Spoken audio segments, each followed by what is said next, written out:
Samuel Cohen, 48 years old, has closed hundreds of real estate transactions in his 20 years practicing law in Harlem, but he's never closed one like this.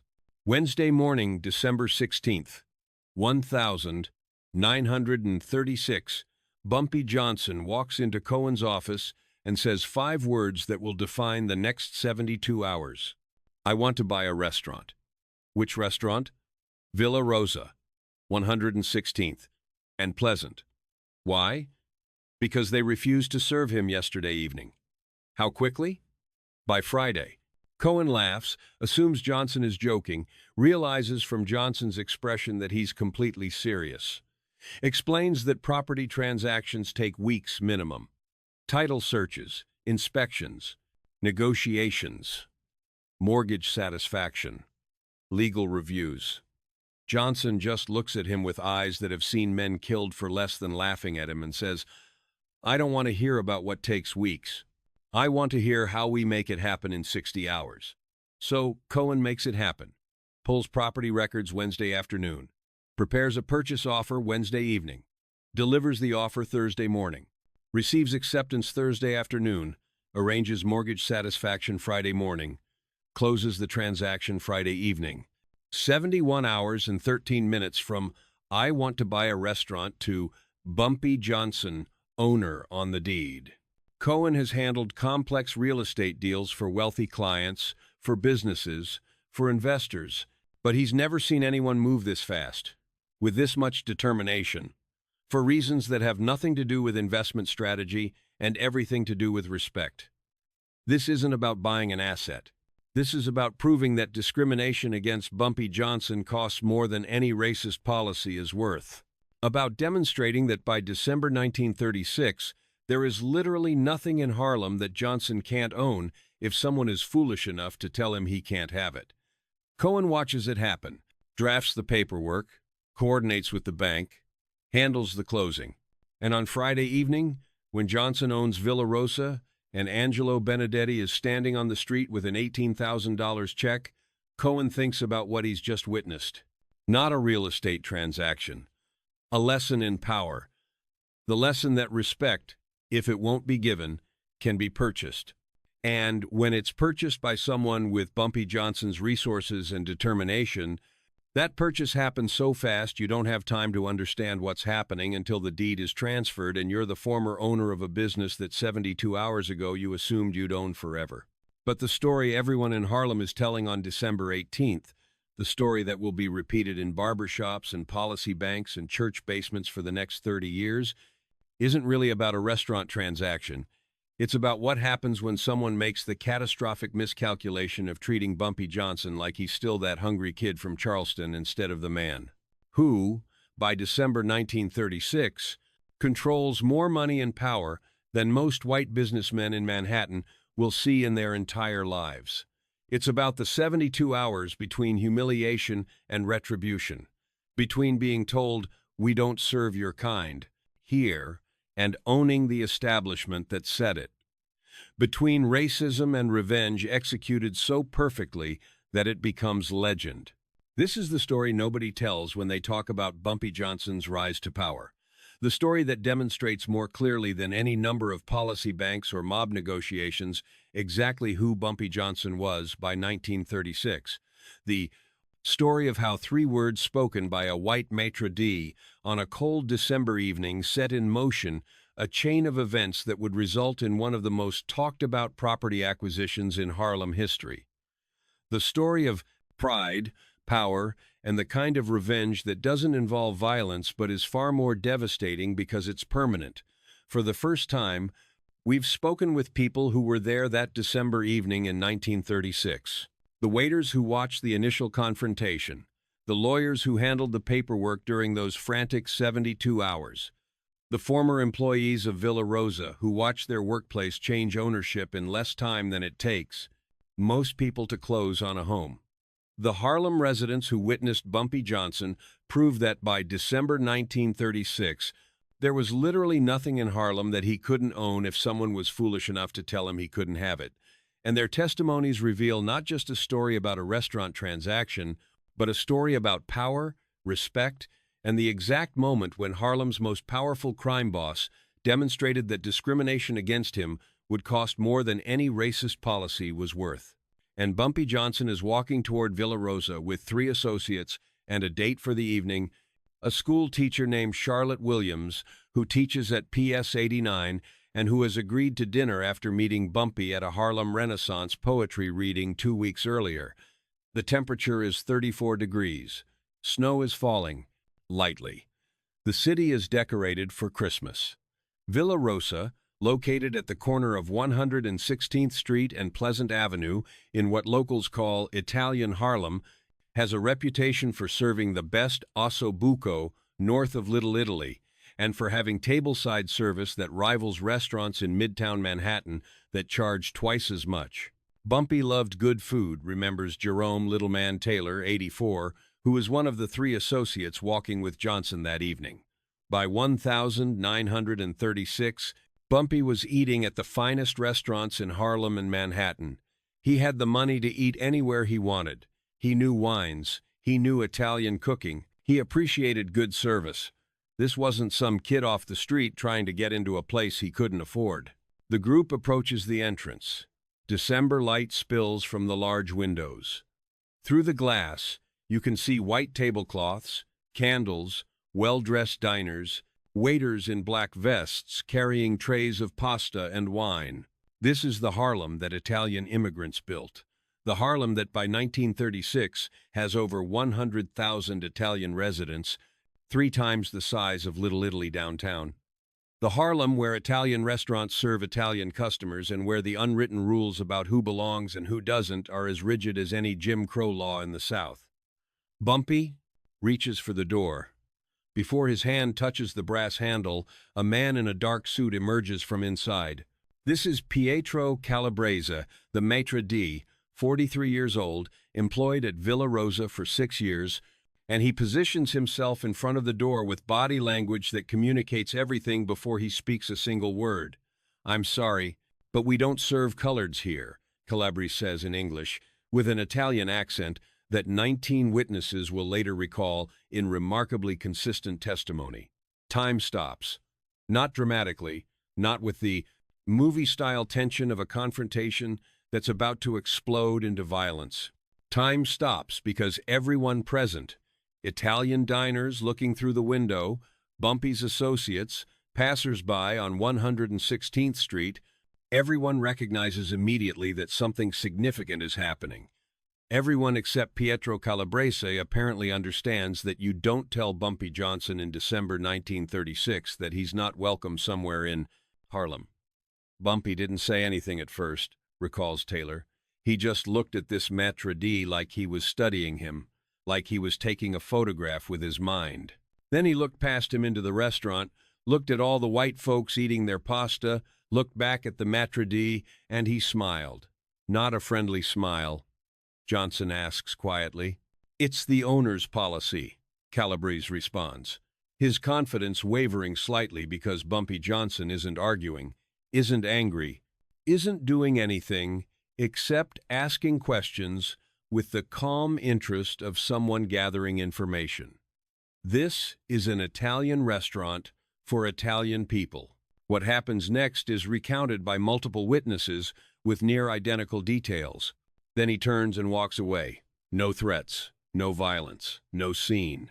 He just leaves with his group, walking north on Pleasant Avenue toward 117th Street, where there's a Negro-owned restaurant called Mama Rosa's that serves soul food, and where Bumpy Johnson and his companions will have dinner instead, though Charlotte Williams will later tell friends that Bumpy barely touched his food, barely spoke during the meal, just sat there with that smile on his face like he was working out a complicated mathematics problem in his head. 85, son of the gangster who first brought young Ellsworth Johnson into Harlem's criminal underworld. And I'm telling you, the most dangerous version of Bumpy wasn't the one who fought you. It was the one who smiled at you and walked away. The anger that he kept perfectly controlled at Villa Rosa has transformed into something more powerful. Determination. By midnight on December 15th, 1936, Bumpy Johnson has decided that Villa Rosa will change ownership, The only question is how quickly he can make it happen. This isn't about wanting Italian food. Bumpy Johnson can eat Italian food at a dozen restaurants in Manhattan, where his money and his reputation open doors that his skin color theoretically should keep closed. This is about something deeper, about the principle that in his Harlem, on his streets, in the neighborhood where he's built power through intelligence and strategy and sheer force of will, nobody gets to tell him he's not good enough to sit at their table. Nobody gets to make him walk away.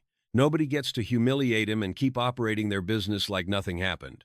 When people talk about Bumpy's rise to power, they focus on the violence or the numbers racket or his deal with Lucky Luciano, says Theodore Green, 79, who would later become Johnson's attorney, but in 1936 was a young law clerk who got pulled into the Villa Rosa transaction. But this restaurant thing showed a different kind of power. The morning of December 16th, 1936, approximately 16 hours after being turned away from Villa Rosa, Bumpy Johnson is sitting in a diner on 125th Street with three men. The first is Nathaniel Nat Pettigrew, his closest advisor and the man who manages most of Johnson's legitimate business interests. The second is Samuel Cohen, a 48-year-old Jewish attorney who handles real estate transactions for several of Harlem's most successful Negro businessmen and who has a reputation for closing deals that other lawyers claim are impossible. The third is Marco Esposito, 39 years old, an Italian-American associate of the Genovese crime family who works as a liaison between the Italian mob and Harlem's Negro criminal enterprises. Bumpy laid it out very simply. Remembers Pettigrew, 82, speaking from his home in Queens, where he moved in 1975.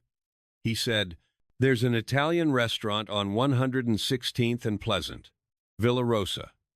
It was Wednesday morning. That gave us about 60 hours. Cohen immediately starts talking about how property transactions take weeks minimum, how there are inspections and title searches and negotiations, and Bumpy just looked at him and said, "I don't want to hear what takes weeks." What follows over the next 72 hours is a masterclass in how power actually works in 1936 Harlem. Not the power of violence, though that's always an implicit threat in the background. Not the power of politics, though Bumpy has aldermen and police captains on his payroll. This is the power of money, connections, pressure, and strategic thinking, all deployed with the kind of precision that built Johnson's estimated $2 million empire in the first place. The first move is information gathering. By noon on December 16th, Cohen's assistant has pulled property records showing that Villa Rosa is owned by Angelo Benedetti, 56 years old, who purchased the property in 1928 for $12,000 and who has a mortgage of $4,200 with First Italian Bank of Harlem. Benedetti also has two other properties, both rental buildings on 115th Street, worth approximately $8,000 each.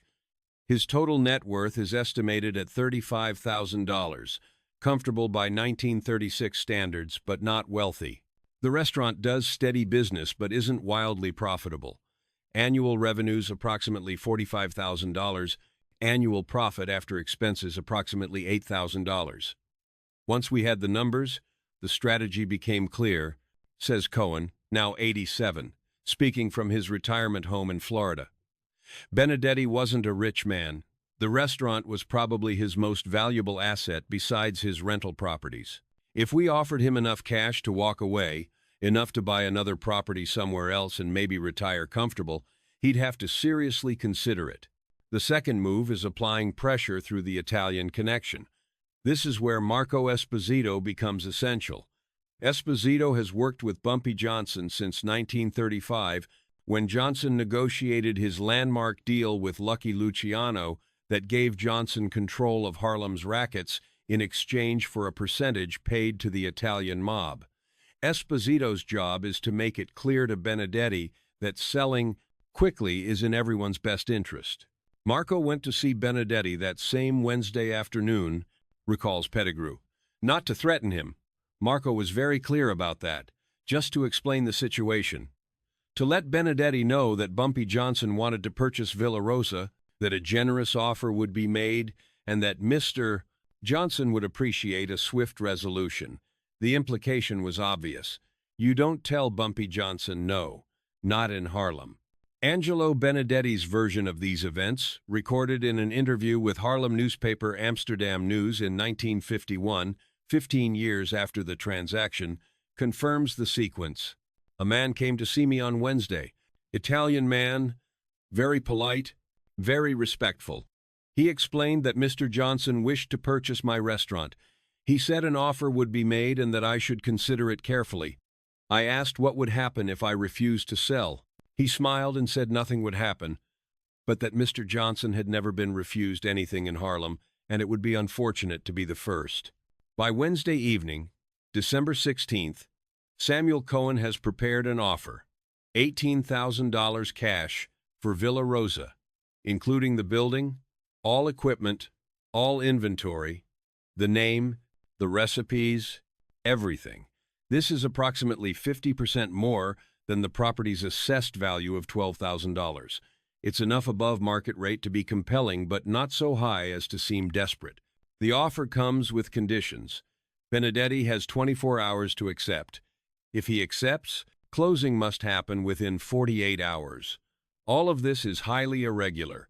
Real estate transactions in 1936 don't close this quickly, but the offer makes it clear that speed is being purchased along with the property. I took the offer to Benedetti Thursday morning, recalls Cohen.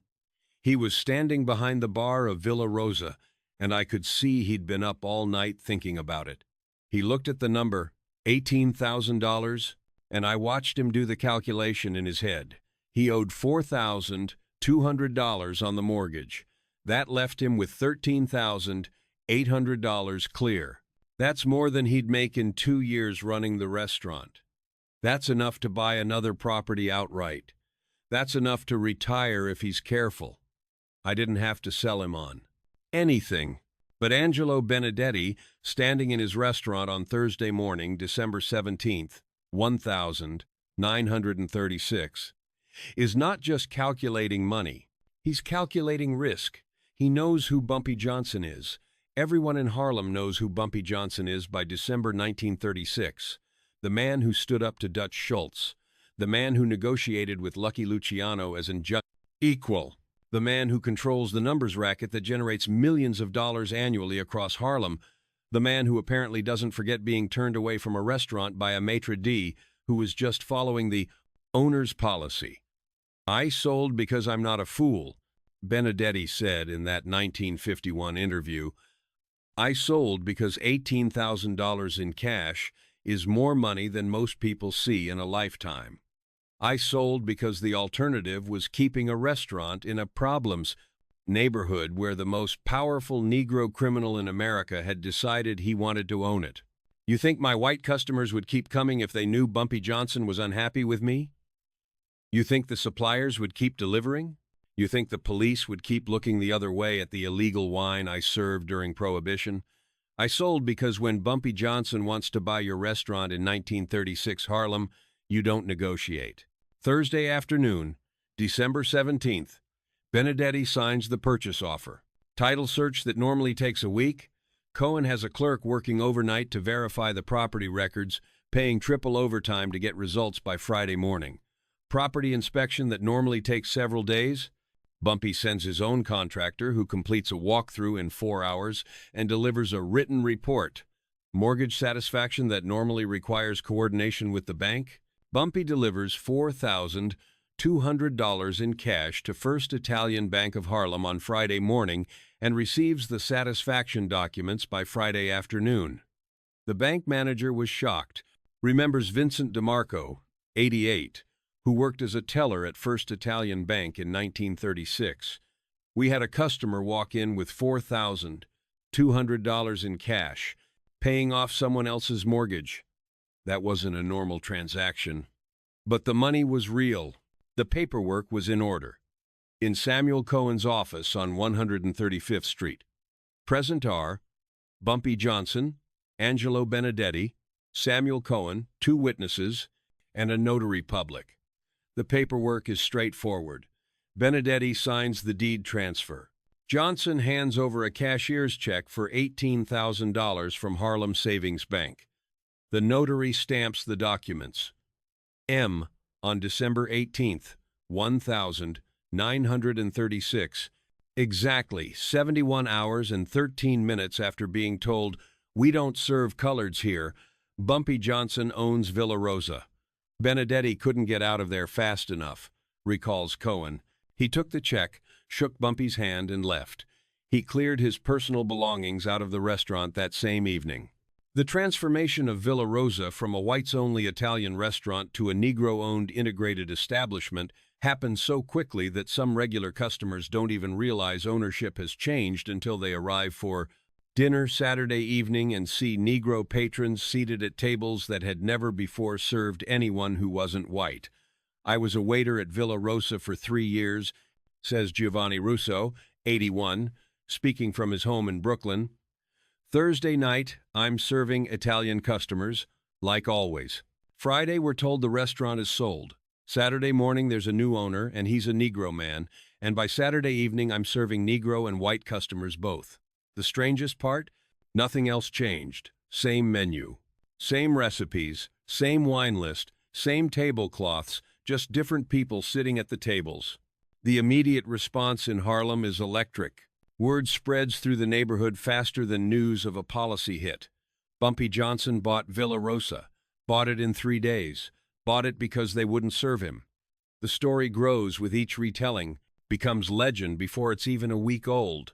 This is the Bumpy Johnson that Harlem wants to believe in. Not just the criminal, not just the numbers banker, but the man who refuses to accept discrimination, who converts humiliation into ownership, who demonstrates that by December 1936, there is literally nothing in Harlem that money and power can't purchase if someone is foolish enough to try to deny him access. The Villa Rosa purchase was brilliant because it was both revenge and business, explains Marcus Henderson, 72, a historian who has studied Harlem's criminal enterprises for over 40 years. Bumpy didn't just buy the restaurant to prove a point. He bought an asset.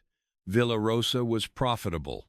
It was well located. It had a reputation for quality. He transformed a moment of discrimination into a sound business investment that also happened to humiliate the people who discriminated against him. That's the genius of Bumpy Johnson. He never let emotion override a bench. The financial details of Villa Rosa's operation under Johnson's ownership reveal a man who understood that owning a business meant running it properly. Johnson kept most of the existing staff, including waiters, kitchen staff, and eventually even Pietro Calabrese, the maitre d' who had initially turned him away. The menu remained Italian. The wine list remained extensive. The only changes were the integration of the dining room and improvements to the decor funded by Johnson's investment. Keeping Calabrese was a power move, says Theodore Green. Bumpy could have fired him. Everyone expected him to fire him, but instead, he kept him on and made him serve Negro customers with the same politeness he'd shown white customers. Made him bow and scrape to the same people he'd turned away. That was more satisfying than just firing him.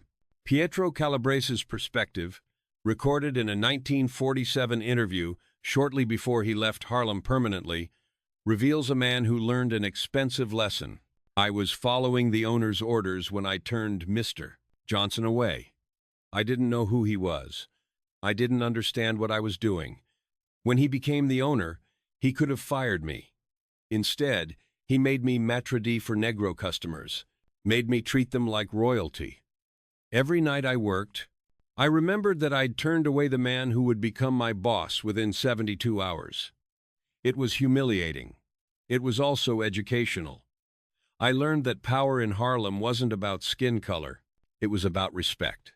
And the first year under Johnson's ownership, Villa Rosa's revenue increased 35%, from approximately $45,000 to approximately $61,000. This was partly due to Negro customers who finally had access to upscale Italian dining in Harlem, but it was also due to white customers, who were curious about the restaurant's new owner, who wanted to say they dined at Bumpy Johnson's establishment, who treated the integrated dining room as a kind of sophisticated rebellion against the segregation that dominated most of New York City in 1936. White folks loved to tell their friends they ate at Bumpy's place, remembers Taylor. It was like going to the Cotton Club to see Negro performers. It was a way to feel progressive and open-minded while still treating it like entertainment. But Bumpy didn't care about their motivations. He cared about their money. The Villa Rosa acquisition also sent a message throughout Harlem that had implications far beyond one restaurant. The message was simple. Bumpy Johnson was no longer a man who could be casually discriminated against. He was a man who would purchase your business out from under you if you made the mistake of treating him as less than equal, and he would do it so quickly you wouldn't have time to understand what was happening until the deed was transferred and you were standing on the street with a check in your hand, watching your former business operate without you. After Villa Rosa, I noticed a change in how white business owners in Harlem interacted with Bumpy, says Pettigrew. Before, there was always this assumption that even though Bumpy had money and power, he was still Negro, and therefore still had to accept certain limits on where he was welcome. After Villa Rosa, that assumption disappeared. Store owners invited him to shop. Restaurant owners reserved their best tables. Everyone suddenly remembered that in 1936, Harlem Bumpy Johnson was more than welcome. He was essential. The speed of the transaction also demonstrated Johnson's operational capabilities in ways that impressed even his Italian mob partners. Closing a property deal in 72 hours required coordination, legal expertise, financial resources, and the ability to apply pressure effectively without resorting to violence. These were the skills of a sophisticated businessman, not a street-level criminal. The skills that Lucky Luciano had recognized when he agreed to partner with Johnson in 1935. The skills that would allow Johnson to build and maintain his criminal empire for the next 3 decades.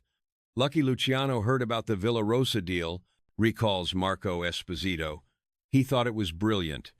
He said any man who could buy a restaurant in 3 days just because they wouldn't serve him was a man you wanted as a partner, not an enemy. It reinforced Luciano's confidence that he'd made the right decision working with Bumpy. It showed that Bumpy understood power wasn't just about violence. It was about leverage. Financial leverage, political leverage, social leverage. For Charlotte Williams, the schoolteacher who had been with Johnson that December evening when he was turned away from Villa Rosa, the restaurant's acquisition was both impressive and troubling.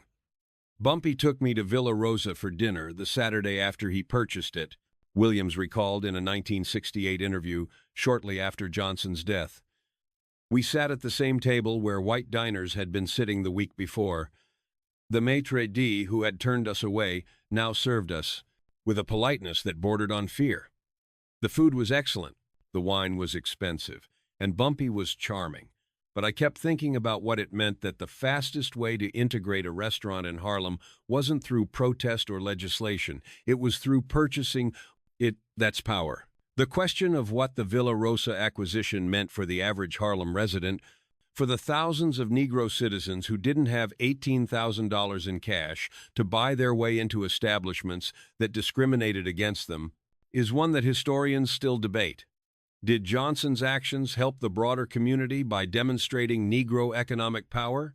Or did they simply reinforce the reality that access to equal treatment in 1936 America was available only to those with enough money and power to purchase it? Bumpy opened Villa Rosa to all Negro customers, not just wealthy ones, argues Henderson, the historian. A working-class family could save up and have a special dinner there. In that sense, his ownership did benefit the community. But you're right that the method of achieving integration, purchasing the restaurant rather than demanding service as a matter of civil rights, revealed the limits of individual action. Bumpy could integrate one restaurant. He couldn't integrate American society. The Villa Rosa story also illuminates the complex relationship between Harlem's Negro community and the Italian community in East Harlem. By 1936, these communities existed side by side, sometimes collaborating economically, sometimes in conflict, always navigating the complicated dynamics of race, class, and power in Depression-era New York.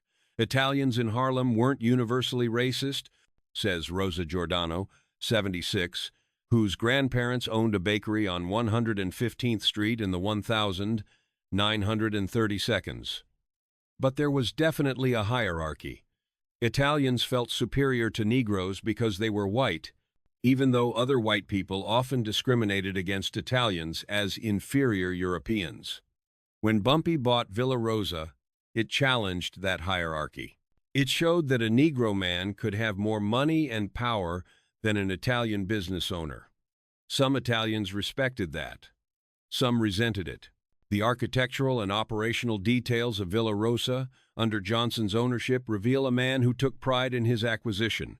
He invested an additional $3,000 in renovations during the first 6 months of ownership, upgrading the lighting, repainting the dining room in warm colors that made the space feel more inviting, and installing a small stage where jazz musicians would occasionally perform on weekend evenings, creating a hybrid Italian restaurant jazz club atmosphere that was unique in Harlem. Bumpy didn't just want to own Villa Rosa as a trophy, says Green, the attorney.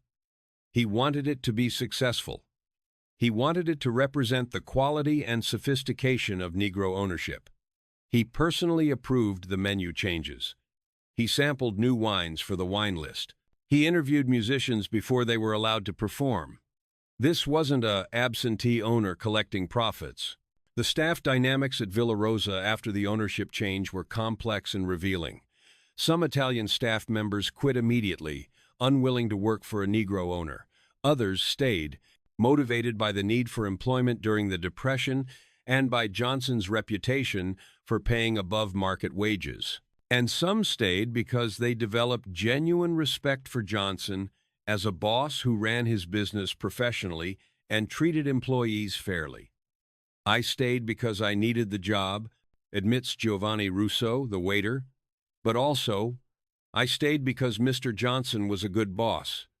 Better than Benedetti in some ways. He paid on time. He didn't steal tips. He cared if the restaurant succeeded. After a few months, I stopped thinking of him as a Negro boss and started thinking of him as just the boss. That was his real achievement at Villa Rosa, not that he bought it.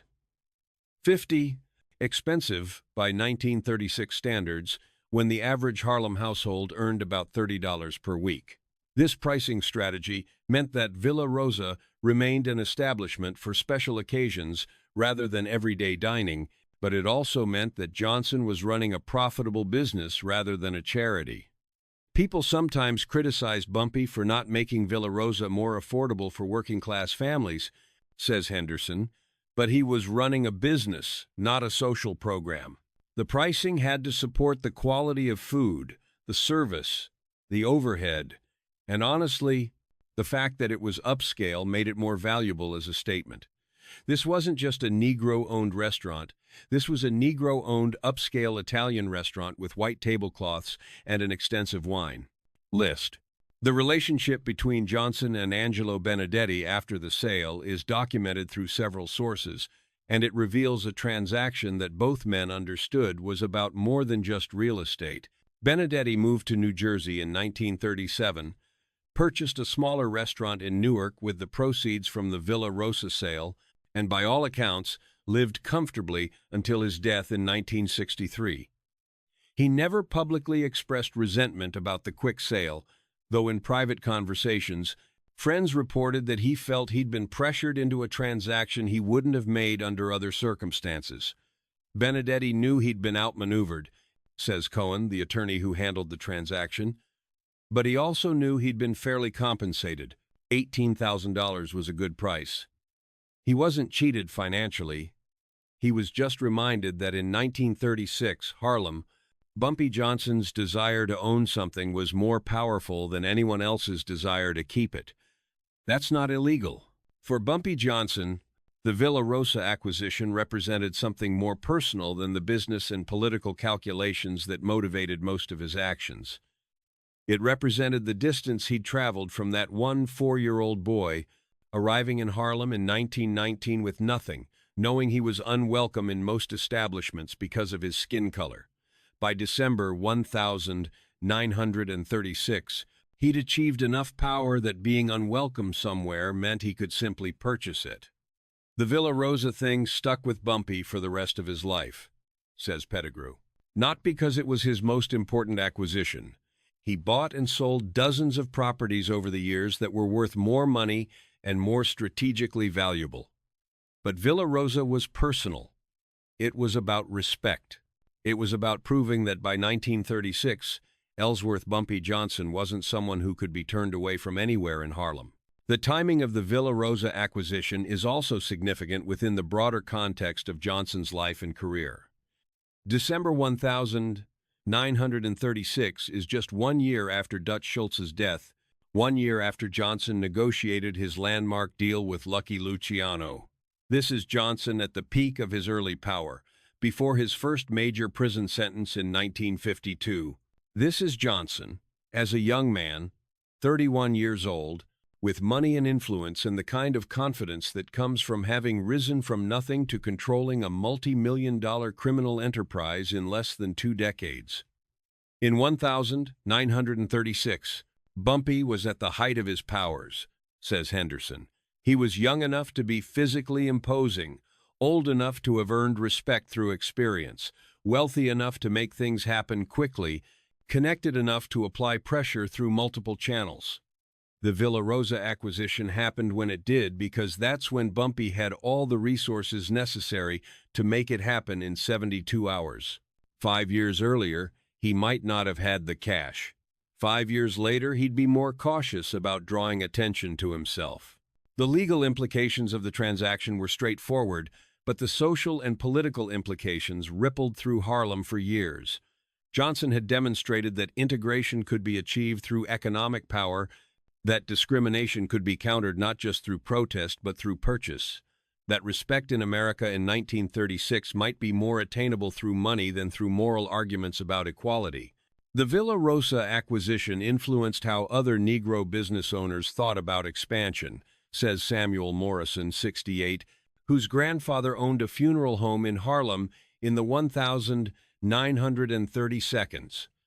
Before, there was an assumption that certain types of businesses, upscale restaurants, certain retail stores, certain service businesses weren't appropriate for Negro ownership because white customers wouldn't patronize them.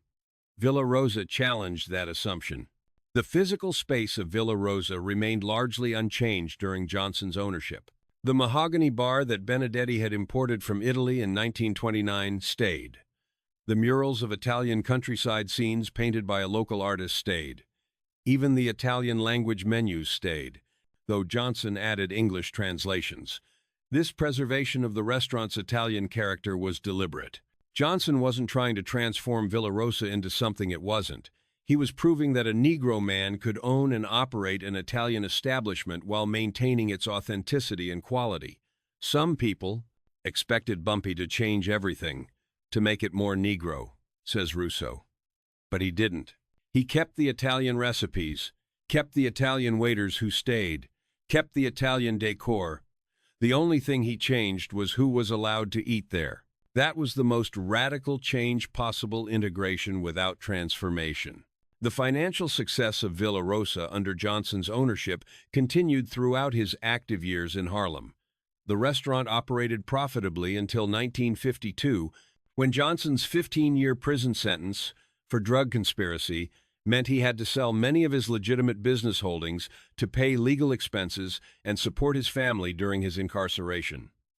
Villa Rosa sold in 1953 to another Italian-American owner for $35,000, nearly double what Johnson paid for it in 1936, reflecting both the property's increased value and the improvements Johnson had made during his 16 years of ownership. The fact that Villa Rosa continued to be valuable after Bumpy sold it proves he ran it well, says Green. He didn't just own it as a statement, he owned it as a business. He maintained its value. He increased its profitability. When he had to sell because of his legal troubles, he He walked away with nearly 100% profit on his initial investment. The employees who worked at Villa Rosa during Johnson's ownership years speak of him with a mixture of fear, respect, and, surprisingly often, affection.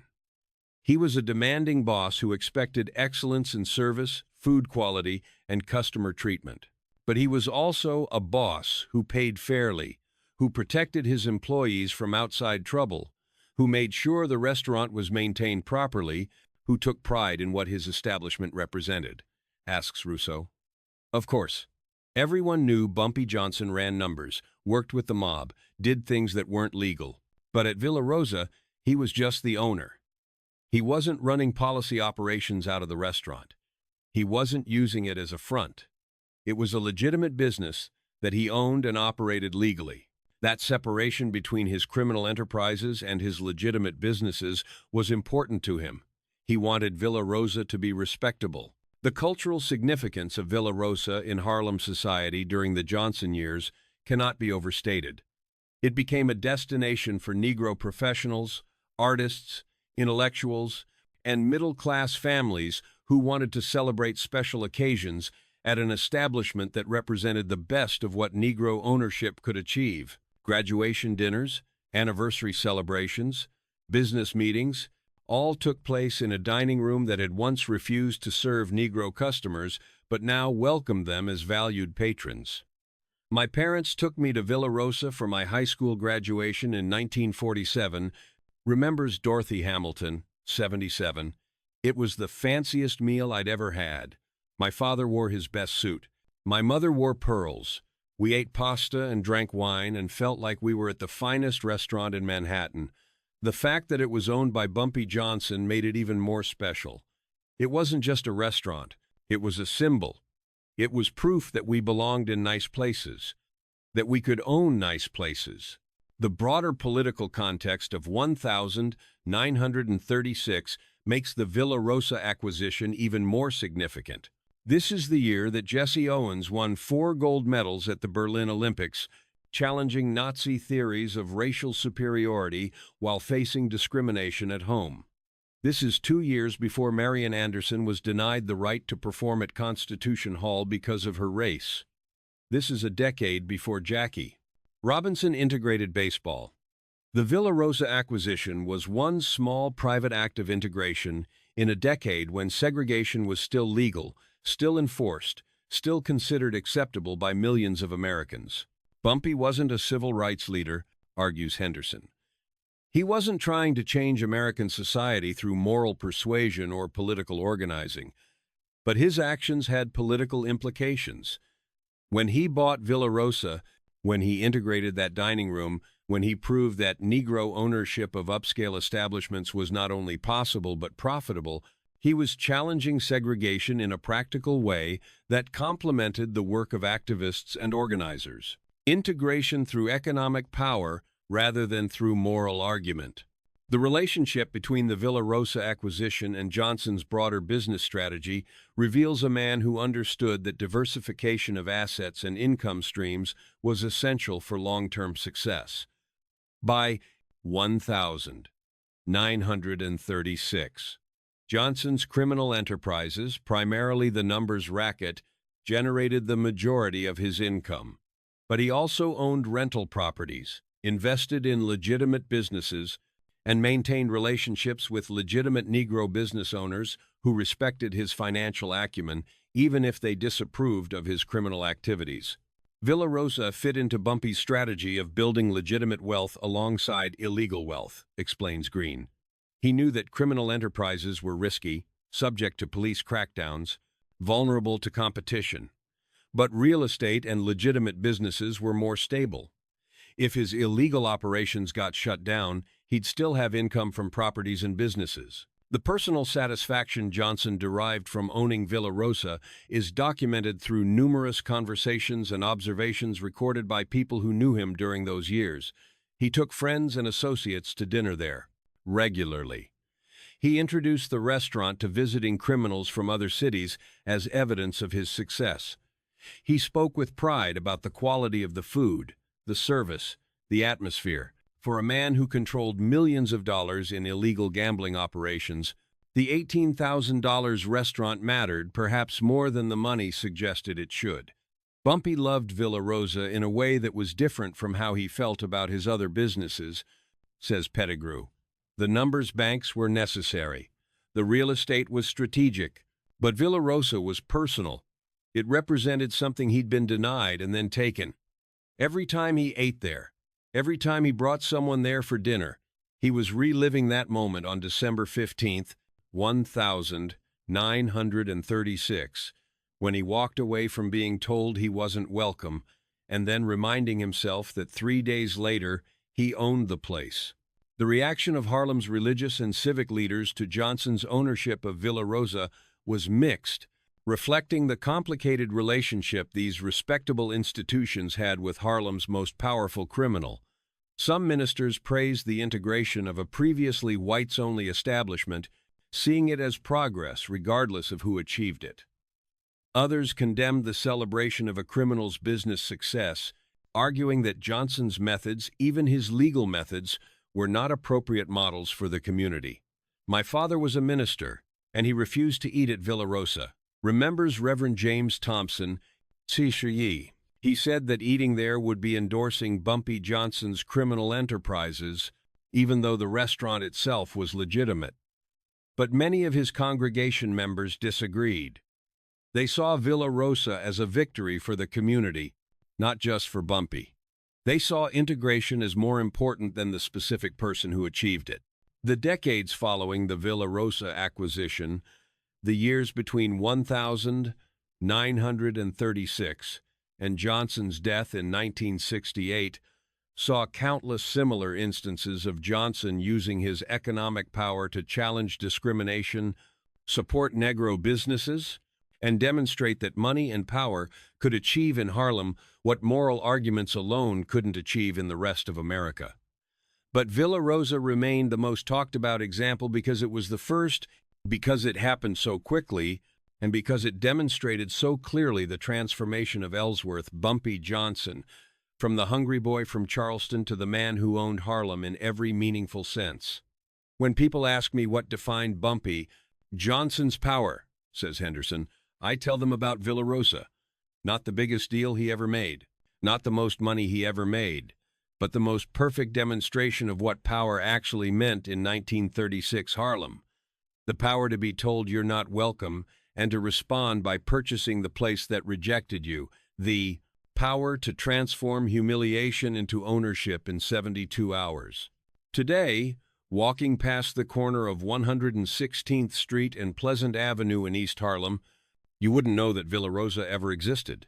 The building was demolished in 1978 as part of urban renewal projects that transformed much of East Harlem's physical landscape. But the story remains. The story of 3 days in December 1936. The story of a maitre d' who said, "We don't serve coloreds here," and found himself, 72 hours later, serving those same customers as employees of the man he'd turned away. The story of Angelo Benedetti, who woke up Wednesday morning owning a restaurant and went to sleep Friday evening with $18,000 in cash and no business. The story of Bumpy Johnson, who converted discrimination into ownership so swiftly that it became legend before it was even history. And at the center of the story is a truth about power that remains relevant decades later. In America in 1936, equality couldn't always be demanded through moral argument. Sometimes it had to be purchased. And when it was purchased by someone with enough money, enough connections, and enough determination to close a real estate deal in 72 hours just to prove a point, that purchase echoed through the community as loudly as any protest, any speech, any legislation. Perhaps more loudly, because it was tangible, it was permanent. It was written on a deed that said Bumpy Johnson owned Villa Rosa. And nobody, not racist maitre d's, not discriminatory policies, not assumptions about where Negro men were welcome could take that ownership away. The boy who arrived in Harlem in 1919 with nothing had become, by December 1936, a man who could buy anything in Harlem he wanted, including especially the things that people foolishly told him he couldn't have. That was power. That was revenge. That was Bumpy Johnson. And Villa Rosa was where he proved it in a way that everyone could see, everyone could understand, and nobody could deny.